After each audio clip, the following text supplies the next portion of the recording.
ஜனவரி 16, 2026 நெட்ஃப்ளிக்ஸில் ரிலீஸ் ஆன romantic comedy series தான் can this love be translated.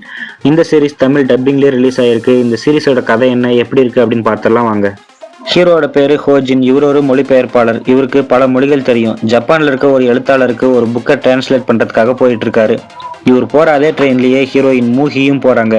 மூகி ஒரு வளரும் நடிகை, அந்த அளவுக்கு பாப்புலாரிட்டி இல்லாதவங்க. இப்பதான் ஒரு சில படங்கள்ல நடிச்சிட்டு இருக்காங்க. ஜப்பான்ல நடக்கிற ஒரு ஷூட்டிங்க்கு போயிட்டு இருக்காங்க. ட்ரெயின்ல ஹீரோ அண்ட் ஹீரோயின் ரெண்டு பேரும் மீட் பண்ணிக்கிற மாதிரி ஒரு சுச்சுவேஷன் வருது. அப்போ ஹீரோயினுக்கு டிரான்ஸ்லேட்டரா போறதுக்கு ஹீரோ ஓகே சொல்லிடுறாரு. ஜப்பான்ல இருக்க டோக்கியோவுக்கு போய் டிரான்ஸ்லேட்டும் பண்றாரு. அங்க நடக்கிற ஷூட்டிங்ல ஹீரோயினுக்கு அடிபட்டு அவங்க ஹோமா ஸ்டேஜுக்கு போயிடுறாங்க. கொஞ்ச நாள் கழிச்சு தான் கண் முழிக்கிறாங்க. கண் முழிக்கும் போதுதான் தெரியுது இவங்க கொரியா முழுக்க ஃபேமஸான ஆளா மாறிடுறாங்க. ஏன்னா இவங்க நடிச்ச படம் ரிலீஸ் ஆகி தாறுமாறு ஹிட் ஆகி இவங்களை பெரிய ஸ்டார் ஆக்ட்ரஸா மாத்திருது. இப்போ ரொம்ப பிரபலமா இருக்க இவங்கள ஒரு இன்டர்நேஷனல் ஷோவுக்காக கூப்பிடுறாங்க. அங்க இவங்களுக்கு கம்பெனி சைட்ல இருந்து ஒரு டிரான்ஸ்லேட்டரையும் அரேஞ்ச் பண்றாங்க. அந்த டிரான்ஸ்லேட்டர் தான் நம்ம ஹீரோ ஹோஜின். ஹீரோ அண்ட் ஹீரோயினி மறுபடியும் மீட் பண்ணிக்கிறாங்க. அந்த ஷோல மூகியோட குரலா ஹோஜின் தான் இருக்காரு. நல்லா டிரான்ஸ்லேட்டும் பண்றாரு. அதனால நீயே எனக்கு இனிமே டிரான்ஸ்லேட்டரா வா அப்படின்னு மூகி கேட்க ஹீரோ ஹோஜியும் ஓகே சொல்லிடுறாரு. மூகி பல நாடுகளுக்கு டிராவல் பண்றாங்க. போற இடங்களுக்கெல்லாம் ஹோஜின் கூடவே போய் நல்லா டிரான்ஸ்லேட்டும் பண்றாரு.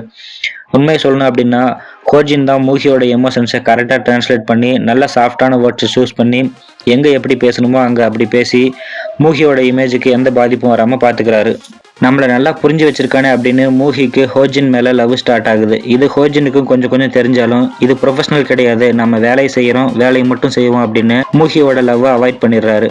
கரெக்டாக இந்த சமயத்தில் ஹோஜின் அவரோட எக்ஸ் லவரையும் மூகி அவங்களோட எக்ஸ் லவரையும் மீட் பண்ணுற மாதிரி ஒரு சீன் வருது.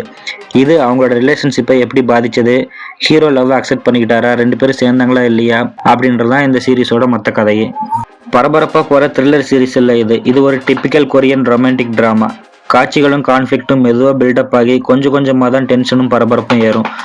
ஒவ்வொரு இதெல்லாம் ஒரு பூ மலர்ற மாதிரி காட்சிகள் மெதுவாக ஆரம்பிச்சு எமோஷன்ஸ் அழகாக கன்வே ஆகுது. இதனால தான் கொரியன் சீரிஸ் எல்லா ஆடியன்ஸுக்கும் பிடிக்குது. அவசரமோ பரபரப்போ இல்லாத காட்சிகளில் இருக்க நிதானம் தான் நம்மளை ரசிக்க வைக்குது. உட்காந்து 2 எபிசோடை பார்த்துட்டா மற்ற எபிசோட் மேலே நேச்சுரலாகவே இன்ட்ரெஸ்ட் வந்துடும். கிம் சியோன் ஹோ தான் ஹோஜின் அப்படின்ற ஹீரோ ரோலை பண்ணியிருக்காரு. எமோஷன்ஸை வெளியே காட்ட தெரியாத அதே சமயம் எமோஷன்ஸால் டிஸ்டர்ப் ஆகிற ஒரு ஆளாக சூப்பராக பர்ஃபார்ம் பண்ணியிருக்காரு. கோ யங் ஜங் தான் மூகி அப்படின்ற ஃபீமேல் லீடாக பண்ணியிருக்காங்க. சூப்பரான ஆக்டிங். இவங்களோட கெமிஸ்ட்ரி ஸ்க்ரீனில் பார்க்குறதுக்கு சூப்பராக இருக்குது. விஷுவலி ரிச்சா செம்ம கலர்ஃபுல்லாக இருக்குது இந்த series. Korea, Japan, Canada, Italy அப்படின்னு பல நாடுகளை காட்டுறாங்க. சினிமோட்டோகிராஃபி எல்லாம் ஏஐல பண்ண மாதிரி கண்ணில் ஊற்றிக்கிற அளவுக்கு அந்த அளவுக்கு குவாலிட்டியாக பக்காவாக இருக்குது.